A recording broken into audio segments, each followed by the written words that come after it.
ไม่ใช่เนื้อแข็งแห่งสังขารกินไม่ไปไม่ย่อยลอยรำคาญเป็นเบาหวานไขมันความดันมาทางอารมณ์อินมากไปให้ว้าวุ่นเราไม่ใช่วัยรุ่นอย่าวุ่นกล้าเที่ยวมากไปไม่พักผ่อนอ่อนชีวาทั้งมืดล้าทั่วร่างระวังไวขอถวายความนอบน้อมแด่พระรัตนตรัยมีพระพุทธเจ้าเป็นขอถวายความเคารพพระมหาเถระพระเถรานุเถระเจ้าคณะพระสังฆาธิการทั่วโลกมีพระเดชพระคุณพระธรรมเสนาบดีเจ้าคณะภาค7พระธาตุดอยสุเทพเป็นต้นและขอให้พรแด่ท่านผู้ฟังท่านผู้ชมสาธุชนพุทธบริษัททั้งหลายวันนี้รายการนาวาวังทองวัดพระธาตุดอยสุเทพออกอากาศทางสถานีวิทยุ2แห่งคือสถานีวิทยุพระพุทธศาสนาแห่งชาติและจริยธรรมวัดพระธาตุดอยสุเทพระบบ FM 96 เมกะเฮิรตซ์มีพ่อครูวันลบวงพรหมเป็นผู้อำนวยการอาจารย์พระมหาประสิทธิ์ประสาทโกเป็นหัวหน้าสถานีและอาตมาภาพพระครูปริยัติยานุศาสตร์เป็นผู้บรรยายเป็นประจำในวันศุกร์เสาร์และอาทิตย์เวลา 7:30 นาทีถึง 8 นาฬิกาและวันศุกร์กับวันเสาร์ภาคบ่ายเวลาบ่ายโมงบ่าย2 โมงก็บันทึกเสียงล่วงหน้ามา1 วันและค่อนข้างดึกตอนนี้5 ทุ่ม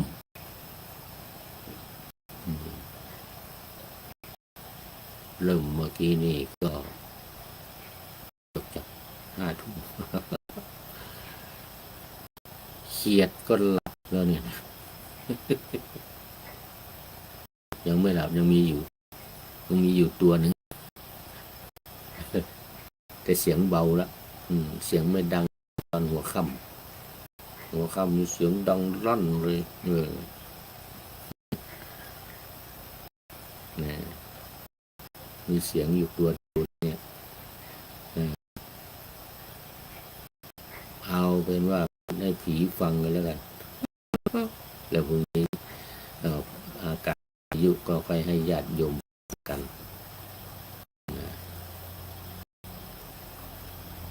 แต่ก็ไม่แน่นะบางทีบางท่านก็ไม่นอนหรือบางทีก็อาจจะเป็นทางต่างประเทศเข้ามาเหมือนเมื่อวานเหมือนเมื่อวานแล้วนี่ก็เข้ามาสู่เนื้อหาของธรรมะเลยแล้วก็วันไหนมีเวลามากก็จะได้ทวนหลักการวิธีการและอุดมการณ์ของรายการนาวาวังทองก็สืบเนื่องมาจากโครงการทางสู่การตื่นรู้ธรรมนาวาวังของสำนักพระราชวังโดยพระบาทสมเด็จพระเจ้าอยู่หัววชิรเกล้าเจ้าอยู่หัวทรงเผยแพร่หลักธรรมคำสอนทางพระพุทธศาสนาขององค์สมเด็จพระสัมมาสัมพุทธเจ้าที่ สำนักศึกษาธรรมโดยธรรมนาวาอำเภอเมืองจังหวัดเชียงรายนำมาเผยแพร่จากพระไตรปิฎกทั้งนั้นเลยเพราะเป็นพุทธพจน์หรือพุทธวจนะที่สำคัญส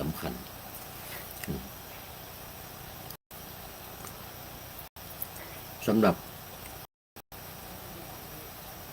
อุดมการณ์ของรายการนาวาวาของนี้ก็คือ 1. จำ 2. ทำความเข้าใจและ 3. นำปฏิบัติทั้ง3อย่างนี้เป็นอุดมการณ์ที่สูงสุดอุดมการณ์สูงสุดเลยส่วนหลักการนี่ก็ประกอบไปด้วย4คือ 1. เข้าถึงพระรัตนตรัยคือพระพุทธพระสงฆ์ด้วยความศรัทธาด้วยความจริงใจอย่างจริงจังนะอันนี้สำคัญมากในเรื่องของพระรัตนตรัยนี้จะต้องใส่หน่อยเพราะเป็นเรื่องสำคัญนี่มาเป็นอันดับแรกอันดับหนึ่งเลยนะเข้าถึงพระรัตนตรัยพระพุทธพระธรรมพระสงฆ์พุทโธเมนาโถธัมโมเมนาโถสังโฆเมนาโถหรือพุทโธเมสรณังวรังธัมโมเมสรณังวรังสังโฆเมสรณังวรังอันนี้ก็เป็นเรียกว่าเป็นการมาจากอุดมการณ์เป็นหลักการที่สำคัญ 2. เข้าถึง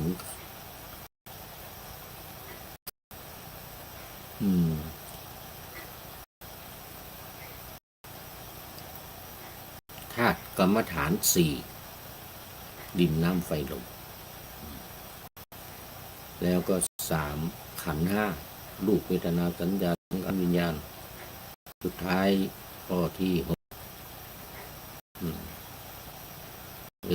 ข้อที่ 4เดี๋ยวก็นี้อริยสัจ 4นี่ก็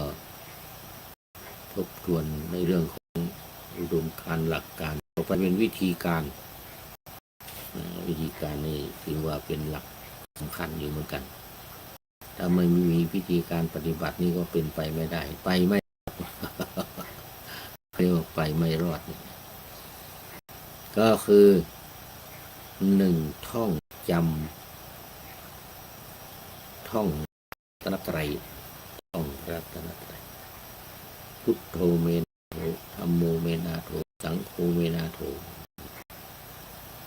นัตถิเมสรณังอัญญังพุทโธเมสรณังวรัง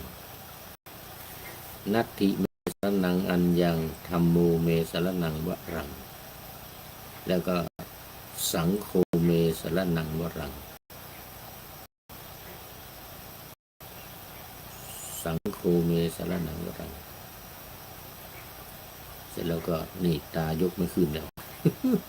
เดี๋ยวจบรายการนี้จะพักผ่อน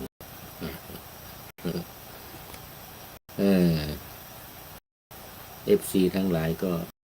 ม้อยไปหมดแล้วอะไรม้อยกระลอกถ้าภาคเหนือเรานี่ว่าม้อยกระลอกพูดนี้ความจริงก็จำเป็นต้องบันทึกไว้ล่วงหน้าเนื่องจากว่าวันพรุ่งนี้จะไปร่วมงานบำเพ็ญกุศลทักษิณานุปัฏฐานที่วัดนอนขอนม่วงศาลากลางจังหวัดเชียงใหม่นี่แหละใกล้ๆไม่ใช่ใกล้นะถ้าลงดอยนี่ไปนะดอย สุเทพไปมันไกลนะ ไม่ใช่ใกล้ๆแต่ก็ไม่เป็นไรเนี่ย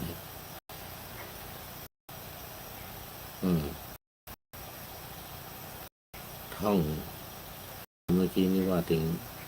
เดี๋ยวหลักการอยู่ธาตุกรรมฐานสี่ดินน้ำไฟลมแล้วก็3ขันธ์ห้าเข้าถึงขันธ์ห้ารูปเวทนาสัญญาสังขารวิญญาณและ4อริยสัจสี่ถึงอริยสัจสี่ให้ได้ถือว่าจบกระบวนการส่วนรายละเอียดข้อย่อยข้อปฏิบัติก็พึงศึกษากันไปแล้วก็ปฏิบัติกันไปใจเย็นใจเย็นหลักการ4แล้วก็อุดมการณ์อีก3แล้วก็วิธีการ16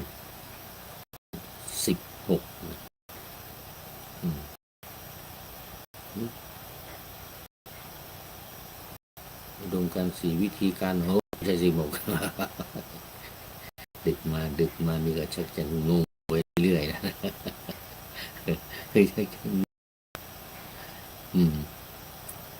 หลักการ4วิธีการเอามาดูวิธีการในเรื่องนี้ทบทวนอีกท่านผู้ฟังก็อย่ารำคาญขออภัยท่านที่เคยฟังแต่ว่าการฟังแล้วฟังอีกนี่เป็นการทบทวนดีเป็นการทบทวน1ท่องพระอิรัต3นี่นะพระพุทธธรรมพระสงฆ์นี่นะท่องแค่นี้แหละจำขึ้นใจติดปากหูติดจมูกหลับก็ท่องได้เพราะว่าใจท่องใจท่อง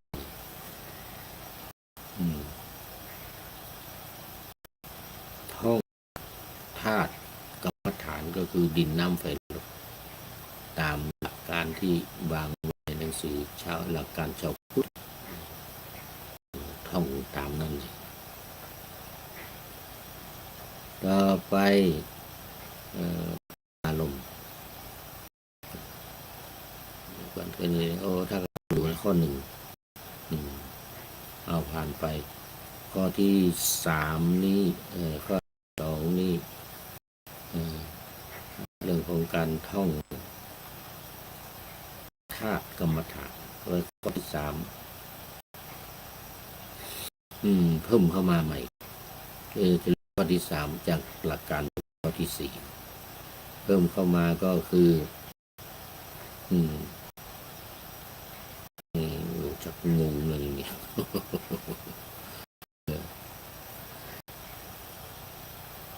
การทักอารมณ์นี่อยู่ก็คืออารมณ์โกรธอารมณ์ใคร่ราคะหรือโมหะอารมณ์หลงเห็นขาวเป็นดำเห็นผิดเป็นชอบนี่นะนี่เขาเรียกว่าอารมณ์หลง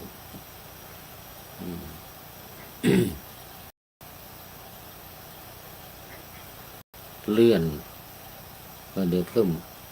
ข้อ2เสร็จเพิ่มข้อ3เข้ามาคือการพิจารณากาย6ข้อก็คือ1น้ำละลายเข้าไปแล้วข้อที่4น้ำดันดิน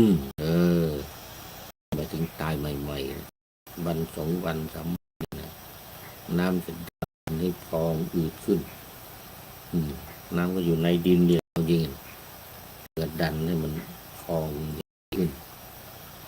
น้ำดันดิน3แตกดินแตกหมายถึงไม่ใช่ดินในปฐพีนะหมายถึงธาตุดินในตัวเราเนี่ยแตกปริมีน้ำเลือดน้ำไหลออกมา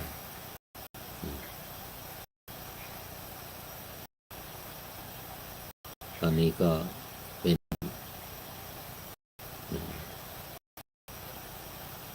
นเมื่อไรอะไรเมื่อกี้แตกธาตุแตกแต่มาข้อก็ อืม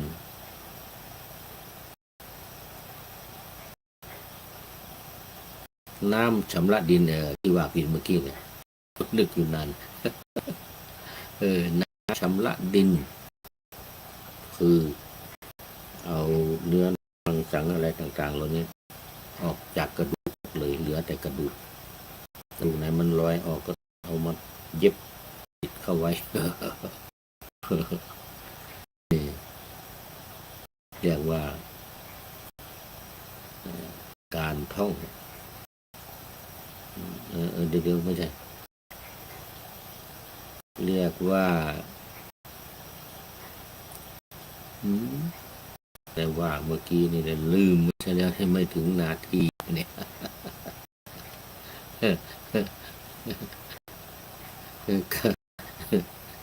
การท่องเมื่อกี้น้ำดันดินแตกแล้วก็น้ำชำระดินข้อที่ห้าก็เหลือแต่โครงกระดูกเสร็จแล้วที่หกก็โครงกระดูกละลายตายไม่เหลืออะไรเลยขันธ์ห้านี่มองไม่เห็นแล้วขันธ์ห้านี่มองไม่เห็นเอาละทีนี้ก็มาข้อสี่เลื่อนจากข้อสามมาคือการท่องขันธ์ห้ารูปเวทนาสัญญาขันธ์วิญญาณในท่องตามในหนังสือที่เขียนวางไว้แล้วก็ไปข้อที่ห้าเพิ่มเข้ามาก็คือนี่อะไรเพิ่มเข้ามาการทำความเข้าใจการเรียนรู้ขันธ์ห้ากระบวนการของมันกระบวนการเกิดกับการดับนั่นแหละขันธ์ห้าก็มีรูปเวทนาสัญญาขันธ์ในวิญญาณ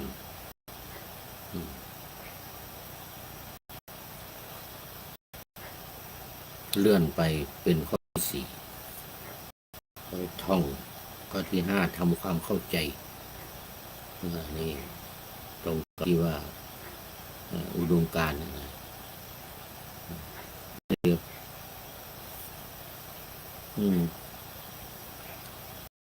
หลั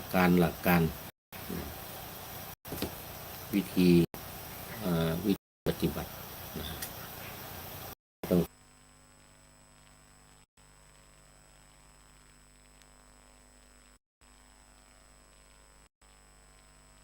ขออภัยมันต้องห่มผ้าก่อนผืนนั่นมาได้ลำบางนี่อากาศหนาวเขาเรียกว่าหนาวหลังฝนอากาศหนาวหลังฝนนี่น้ำดันดินแตกไปแล้วเรียนรู้เข้าใจเกี่ยวกับขันธ์ห้าในข้อที่ห้าเพิ่มเข้ามาแล้วก็ยกข้อสี่ข้อหกอริยสัจสี่นะโดยการวิจารณาขันธ์ห้าเนี่ยให้ลงในอริยสัจสี่แล้วทีนี้ก็ต่อไปเป็นนี่นึกจะมาข้อปลีกย่อยข้อปลีกอยู่ในเอาเถระคาถานะเถระคาถาแล้วก็วิมานวัตถุเปตวัตถุในพระไตรปิฎกเล่มที่26นี้มี4เรื่องวิมานเรื่องวิมานแล้วก็2เรื่องเปรต3เรื่องวิมานเรื่องเปรตเสร็จแล้ว3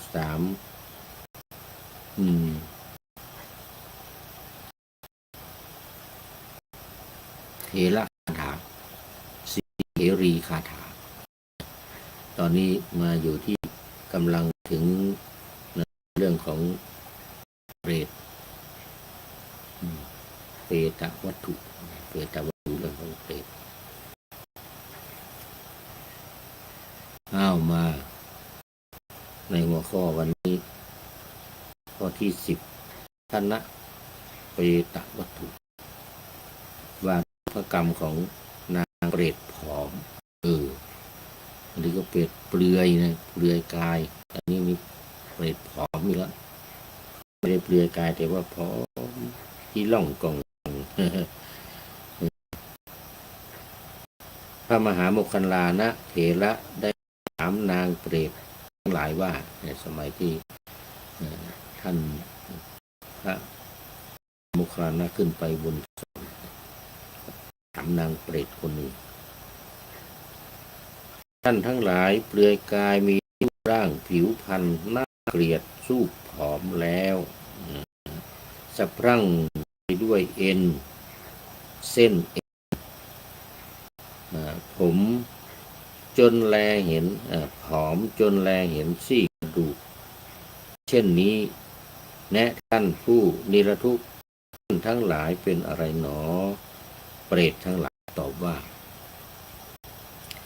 ข้าแต่ท่านผู้เจริญข้าพเจ้าเป็นเปรตเสวยทุกข์เกิดในยมโลกเพราะว่าทำกรรมชั่วจึงไปจากมนุษย์โลกสู่เปตโลกท่านพระโมคคัลลานะก็ถามว่าท่านทั้งหลายทำกรรมอะไรไว้ด้วยกายวาจาหรือว่าใจเพราะผลแห่งกรรมนั้นเกี่ยวเนื่องอะไรทั้งหลายจึงไปจากมนุษย์โลกหรือตายไปสู่เปตโลกไปอยู่ในชนชั้นต่ำและชั้นสูงขึ้นไปสู่เทพบุตรก็คือเปรตเหมือนกันเพราะว่ามันแปลความหมายของคำว่าเปตะเปตะที่แปลว่าเปรตเนี่ยผู้ที่ละจากโลกนี้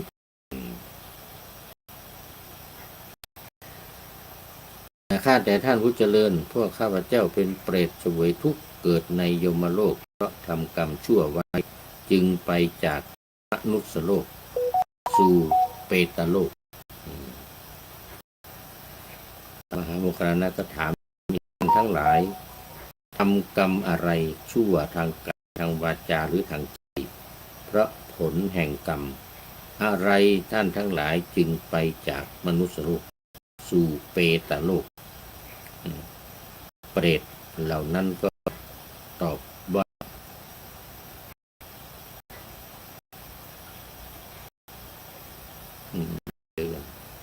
เป็นแดนแผดเผาไป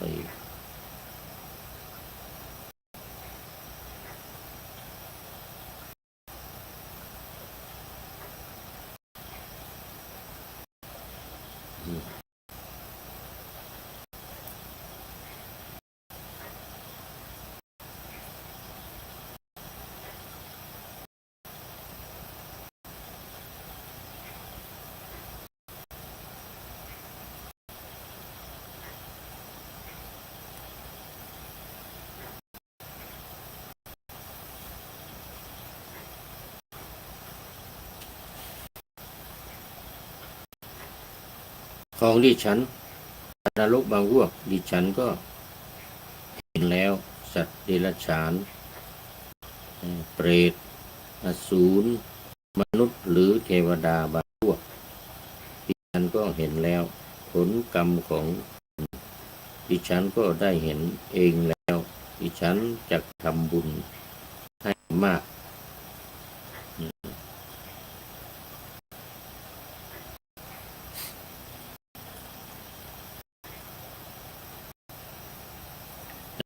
ท่านทั้งหลายจงดูผลทานที่จะพึงเห็นเองและผลความคมความสำรวม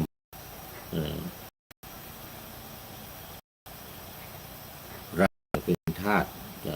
ในตระกูลมาเป็นลูกสะใภ้เป็นใหญ่ในเรือน ภายหลังพระศาสดาทรงเห็นนางมีญาณแก่กล้าจึงทรงแผ่เมตตาแผ่รักษาไปแสดงพระองค์ให้ปรากฏประทับอยู่เฉพาะหน้าแล้วพระคาถานี้ว่า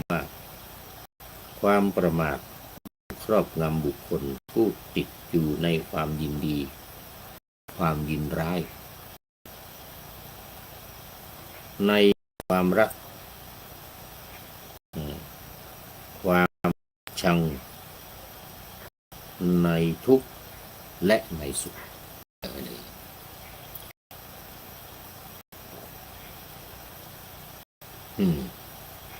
เอาละอันนี้ก็จบไปตอนหนึ่งจบไปเรื่องหนึ่งต่อไปจะเป็นอักขลุขะเปตวัตถุอักขลุขะเปตวัตถุเรื่องนี้เป็นว่าด้วยเทวดาเป็นอุบาสกคือว่าเทวดาตนหนึ่งได้กล่าวเตือนอุบาสกคนหนึ่งว่าบุคคลให้สิ่งใดสิ่งนั้นย่อมไม่แต่ผลอย่างอื่นที่น่าปรารถนาน่าใคร่มีมากเพราะฉะนั้นท่านจงให้ทานแล้วท่านจะพ้นจากทุกข์และความฉิบหายทั้งจะได้ประสบสุขอันเป็นไปในปัจจุบันและในสัมปรายภพทั้งปัจจุบันและสัมปรายภพเพราะทานนั้นขอท่านจงตื่นเถิดอย่าได้ประมาทอันนี้คือลูกขะอักขะลูกขะเปรตอักขะลูกขะเปรตแล้วก็เปรตที่เตือนบาสกคนหนึ่ง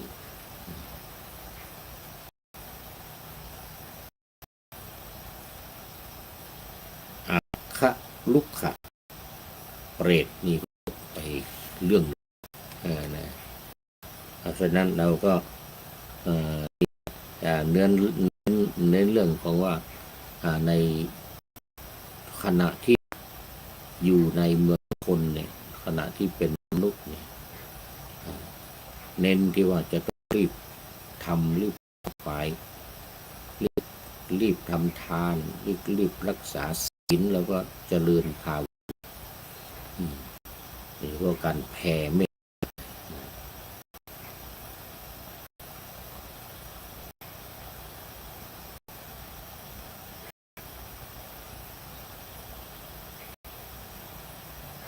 าแล้วทีนี้ก็มาเศรษฐิปุตตะเปตวัตถุอันนี้ได้หลายเรื่องเลยเพราะว่ามันไม่ยาว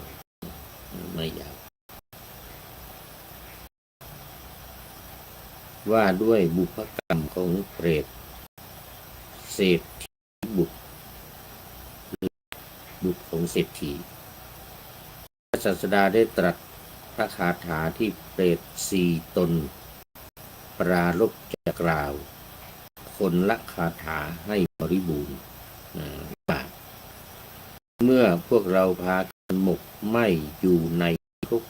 60,000 ปีเต็มบริบูรณ์ด้วยโดยการทั้งปวงอะไรที่จะมี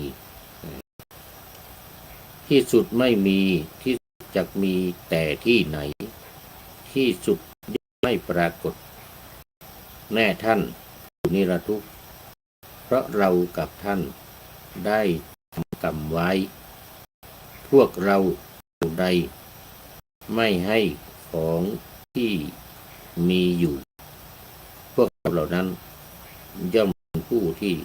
ลำบากเมื่อจะทำมีอยู่พวกเรา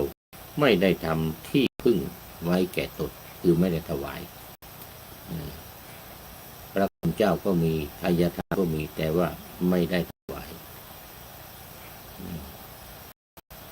ในการที่จะให้เป็นประโยชน์แก่ตัวเอง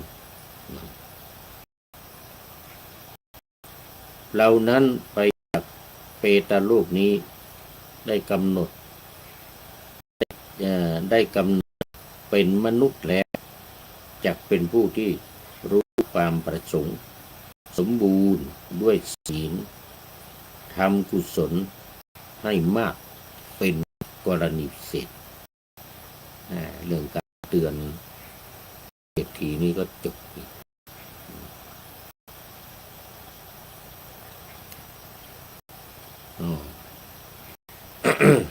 เอาละทีนี้ก็มาเรื่องที่16เศษสัตถีกูตะสหัสสะเปตะว่าด้วยบุพกรรมเปรต60,000 ค้อนวันเดียวโดน6 ค้อนทุบหัวมหาโมคคัลลานะเถระลงจากเขาคิชกูฏได้เห็นเปรตตนหนึ่งจึงซักถามด้วยคาถาว่า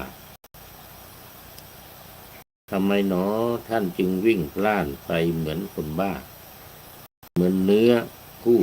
ระแวงภัย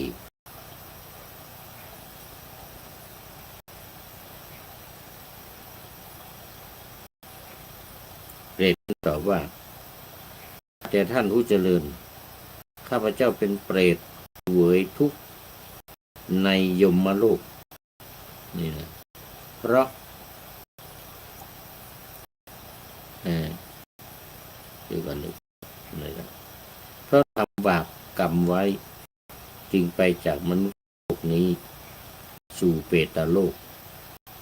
ค้อนเหล็ก60,000ค้อน60,000ครบบริบูรณ์โดยประการทั้งปวงตกใส่ศีรษะและตกกระหม่อมของข้าพเจ้าเถระถามว่าท่านทำกรรมชั่วอะไรไว้กายกรรมวจีกรรมมโนกรรมผลแห่งกรรมอันใดผลแห่งกรรมอันใดท่านจึงได้ผลนี้เปรตนั้นก็ตอบว่าท่านข้าพเจ้าได้เห็นพระปัจเจกพุทธเจ้าองค์หนึ่งนามว่าสุเมตตะมีอินทรีย์อบรมแล้วผู้หาภัยแต่ที่ไหนมิได้นั่งเข้าฌานอยู่ที่โคนต้นไม้เข้าฌานข้าพเจ้าได้ต่อยศีรษะของท่านแตกด้วยการดีดกรวดเพราะผลแห่งกรรมนั้นข้าพเจ้าจึงได้ประสบเช่นนี้ค้อนเหล็ก60,000ครบทุบมาอยู่ตลอดเวลาเหมือนหัวปลาเลยเหมือนกันหัวปลากรรมนั้นข้าพเจ้าจึงได้ประสบเช่นนี้โดยประการทั้งปวงจึงตกหินจึงตกบนศีรษะของข้าพเจ้าและต่อยศีรษะของข้าพเจ้าพระเถระกล่าวว่าแนะบูตรชั่วค้อนเหล็ก60,000ครบบริบูรณ์โดยประการทั้งตกลงในศีรษะและต่อยศีรษะของท่านเพราะเหตุอันสมควรแก่ท่าน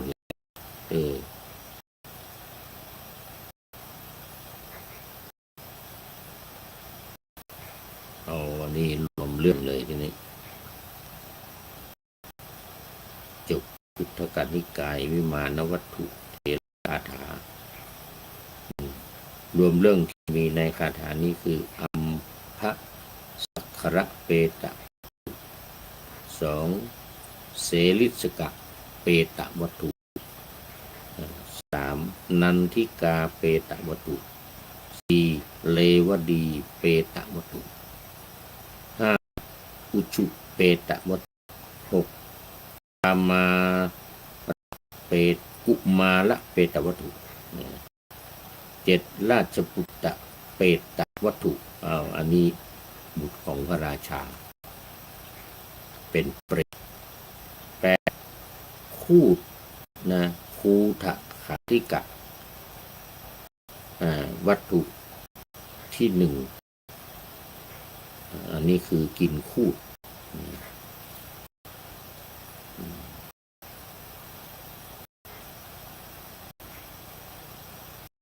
จบมหาวรรค4พอดีเลย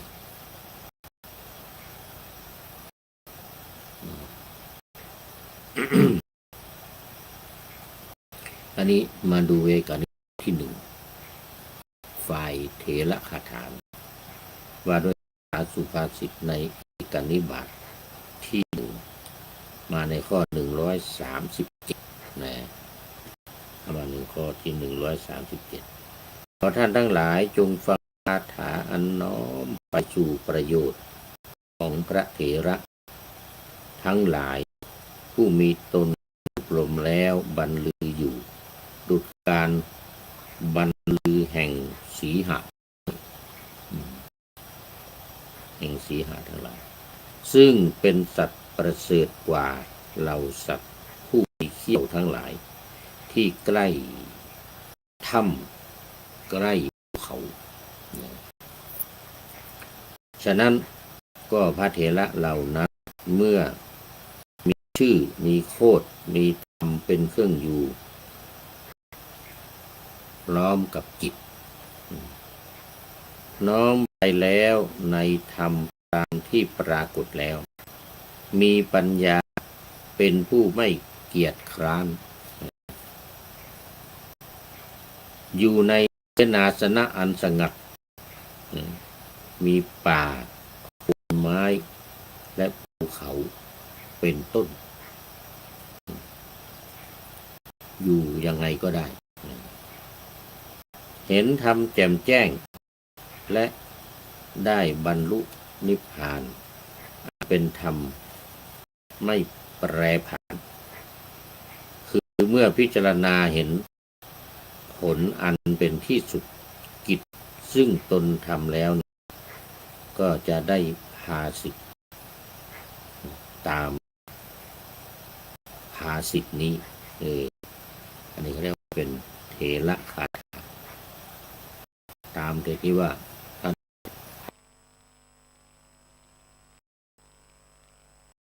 นี้สุภาษิตเกี่ยวกับเถระคาถานี้คือการฝึกอบรมเน้นหัวใจในเรื่องของการฝึกอบรมมาดูข้อ142ได้ยินว่าท่านพระทัพพระเถระได้พาสิทธิคาถานี้ไว้อย่างนี้ว่าพระสัพพะมังคลบุตรองค์ใดเป็นผู้อันบุคคลอื่นฝึกฝนได้โดยยากเดี๋ยวนี้พระสัพพะมังคลบุตรเป็นผู้อันพระศาสดาได้ทรงฝึกฝนด้วยการฝึกฝนด้วยมรรค8เป็นความสันโดษข้ามความสงสัยเสียได้นี่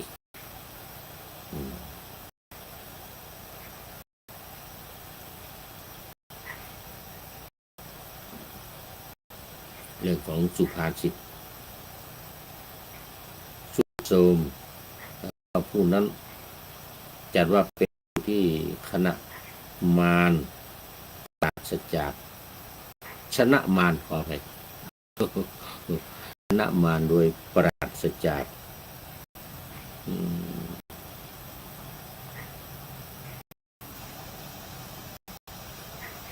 มีตนนั้นฝึกฝนแล้วมีตั้งมั่นดับกิเลสและความเล่าร้อนได้แล้ว ทีนี้เพื่อรู้สึกว่าเมื่อก่อนผู้ใดเนี่ยเป็นผู้บุคคลอื่นฝึกได้โดยยากแต่เดี๋ยวนี้ผู้นั้นแลเป็นผู้ที่ฝึกได้โดยง่ายพระผู้มีพระภาคจึงฝึกฝนให้ดีแล้วเป็นนักปราชญ์มีความสันโดษข้ามความสงสัยได้แล้ว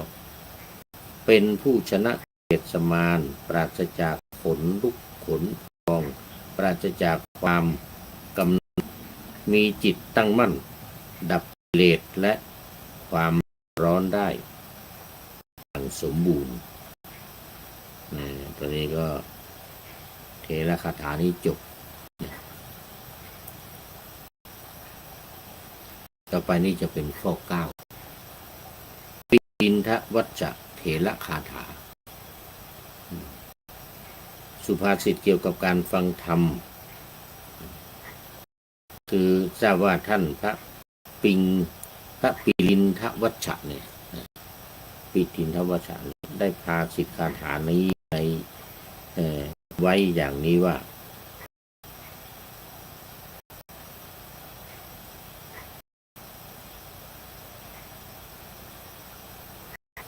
เราคิดไว้ว่าจะฟังธรรมในสำนักของมีพระภาคแล้วจะบวชเป็นความคิดที่ไม่ไร้ประโยชน์เพราะว่าเมื่อพระผู้มีพระภาคทรงจำแนกธรรมทั้งหลายอยู่เราได้บรรลุธรรมอันประเสริฐแล้วอันนี้ก็จบ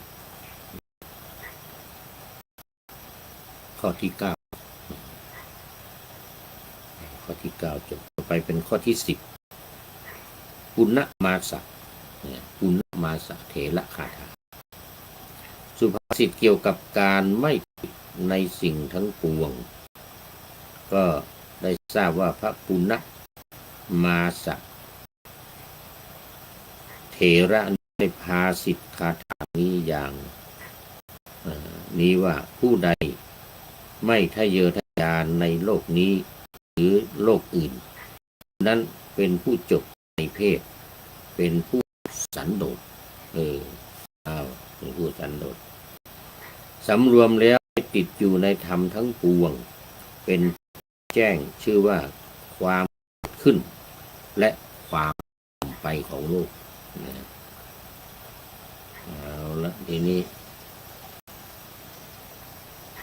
ในวรรคนี้รวมเถระ10 องค์สรุปทีหลังนี้ว่า1พระสุภูตเถระ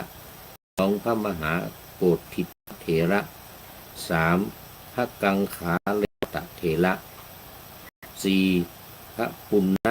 มันตานีตเถระและ5พระทัพพะเถระ6พระสัตวนิยเถระ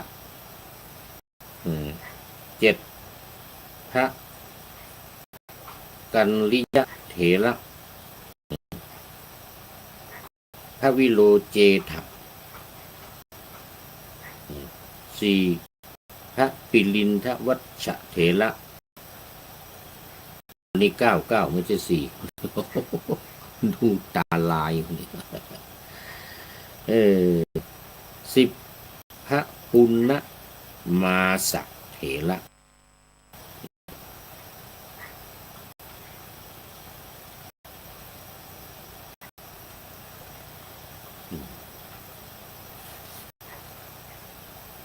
ในวรรคที่2ที่เป็นส่วนของเถระคาถานี้ก็จบพอดีเหมือนกันว่าด้วยสุภาษิตในเอกนิบาตวรรคที่2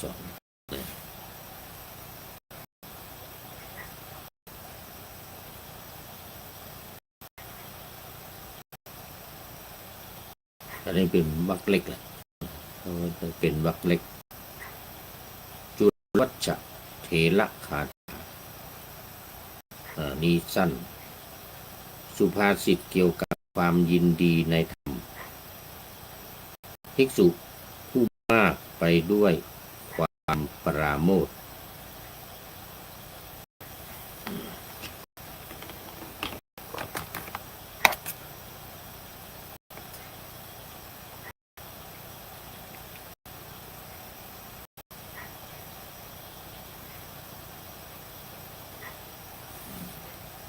ดูไปดูแบตเตอรี่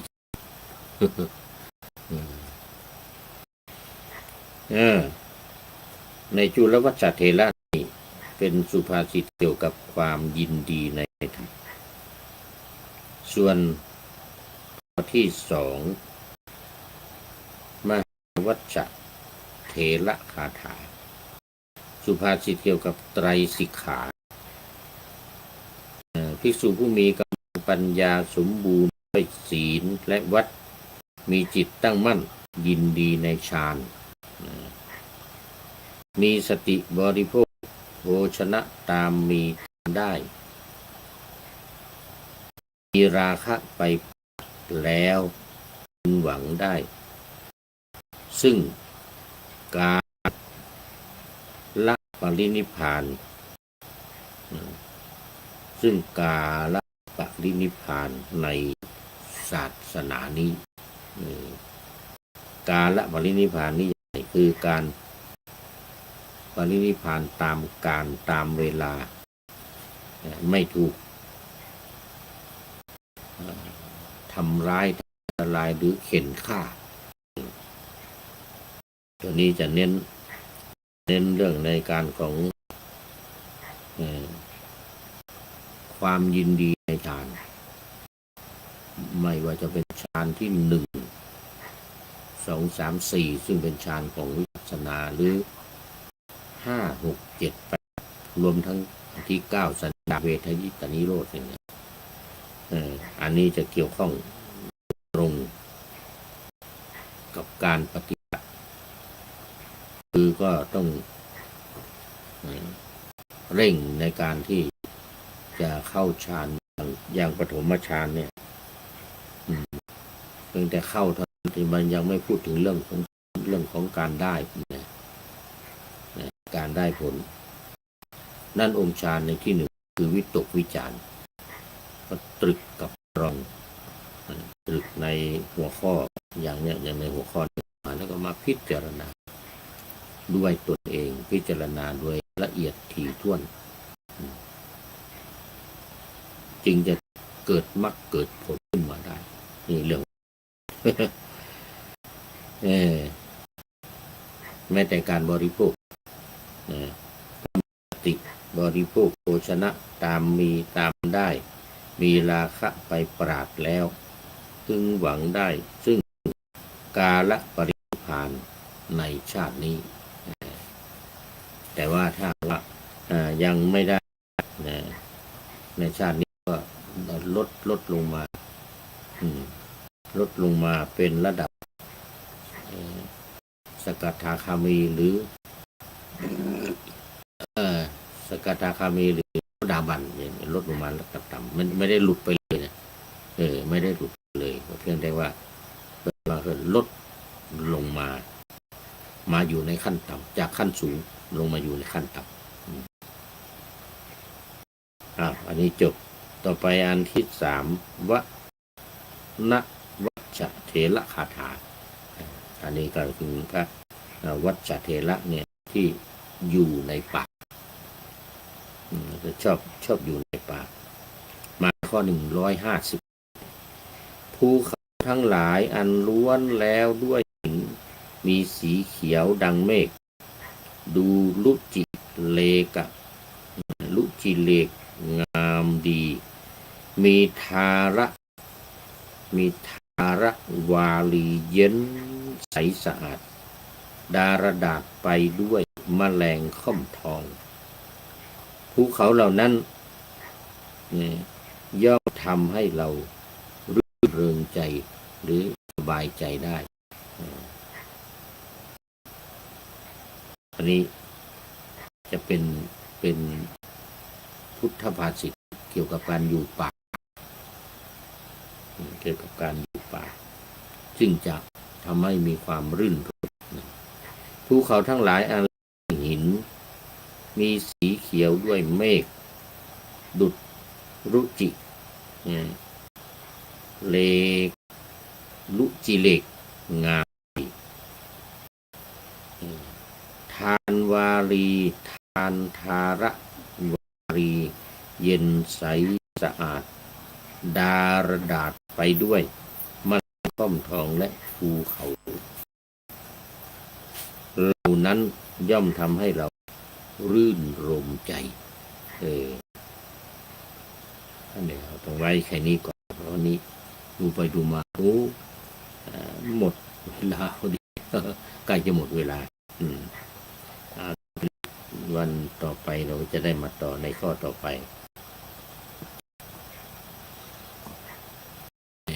พระไตรปิฎกฉบับที่26เถระคาถาเทรีคาถาส่วนวิมานวัตถุเปตวัตถุนั่นเป็นเรื่องของผู้ที่ล่วงลับไปแต่เทระคาถาเทรีคาถานี้จะเปล่งอุทานหรือจะตรัสคาถากล่าวคาถาเนี่ยก็กล่าวที่ยังมีชีวิตอยู่เอาแล้วก็เข้ามาสู่ข้อคิดท้ารายการในวันนี้ได้จากใครผู้ใดหนอแลภูวดลภูพัทรโยธินนะภูวดลภูพัทรโยธินคือต่อจากเมื่อวันก่อน